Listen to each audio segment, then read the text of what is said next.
Most accurate forecast with Alana Brophy. Weather rates certified 11 years in a row.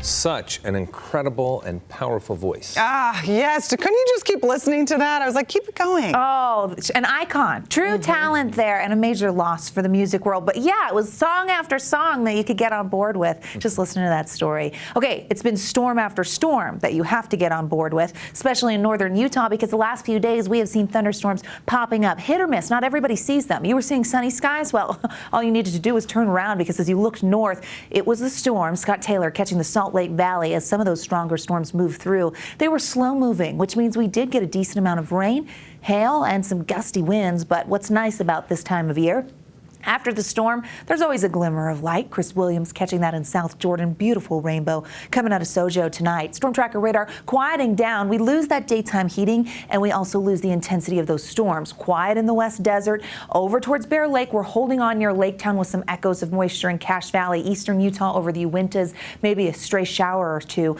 But other than that, fairly quiet, an isolated shower expected. But if you were caught in one of those storms today, you know that it was heavy rain and at times hail, penny-sized, nickel-sized, and even up to $50 as severe thunderstorm warnings popped up for different portions of the state. Thank you to Ethan for sharing that video with us. Why are we seeing all these storms? Well, two areas of low pressure, including the stalled boundary. We keep getting energy sent our way, and it interacts with that boundary and with our ingredients throughout the day, including daytime heating.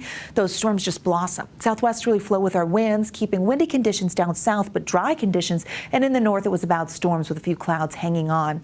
Our ABC4 camera here at the studio, Colonial Flag Tower camera showing the winds coming from the south, temperatures in the upper 60s. They dropped as storms rolled through. Look at some of these wind gusts put down by the outflow winds with these thunderstorms. Gusty conditions, Wendover, Milford, really favored on the west desert side of things because of that southwest flow. High temperatures today topped out at 83 in Salt Lake, 92 in St. George, upper 80s in Moab, mid 70s in Cache Valley, running above average. That above average warmth, well, you know, it leads to river flooding, and we're seeing just that. This is the Logan River. Kurt Benjamin catching this photo by the Cutler Marsh where you can see the dock there, or the runway to get to the marsh. It's actually flooded over. Not a surprise. We saw the Logan River hit flood stage and jump into the moderate category overnight last night. Waters will recede as we head towards the end of the work week, but that prompted a brand new flood warning for the Logan River from Logan Canyon down to the city. Now, the Ogden River near Huntsville also under a warning, the Sevier River and the Bear River included in that. Flood watch, where we could see flooding pop up, Little Bear River and the Weber River near Plain City, and a flood advisory means we've got minor flooding in place. Eastern side of the state favored there, and then the Bear River near Corinne in Box Elder County. There's that area of low pressure. It impacts us into tomorrow. Now, we will notice that the winds will be the big story down south. By tomorrow afternoon, we get some isolated activity that pops up, not a tremendous amount, but we do have the chance of some storms. That general threat will be out there, and then it comes back as we head into Thursday. By the evening, Salt Lake County is in the mix there, and so is the northwestern corner of the state. As I mentioned, we could see an isolated storm as far south as Iron County, so more widespread activity, but not a lot. It's going to be hit or miss as that moisture content dwindles a little bit. Drier pattern in the south. 70s and 80s for tomorrow. 90s in Moab, 80s in Vernal, 70s in Price. A little bit of everything. We also see that on I-15 hitting 90 in St. George. Where as we look at the next 7 days, Memorial Day's in view, and you see those numbers staying close to 90 or into the upper 80s, low 90s expected, but dry conditions.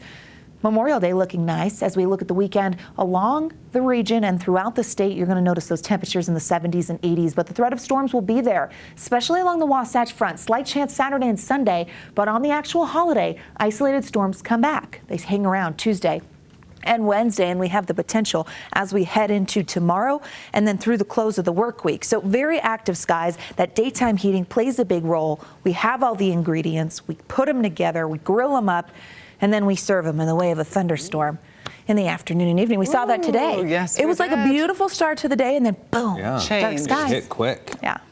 Thank you, Alana. We appreciate it. Time now for Look at Sports. They're Danny Green. Hoping for a repeat performance. Yeah, they did it once. Why not do it again? Real Salt Lake trying to beat Colorado for the second time in less than a week.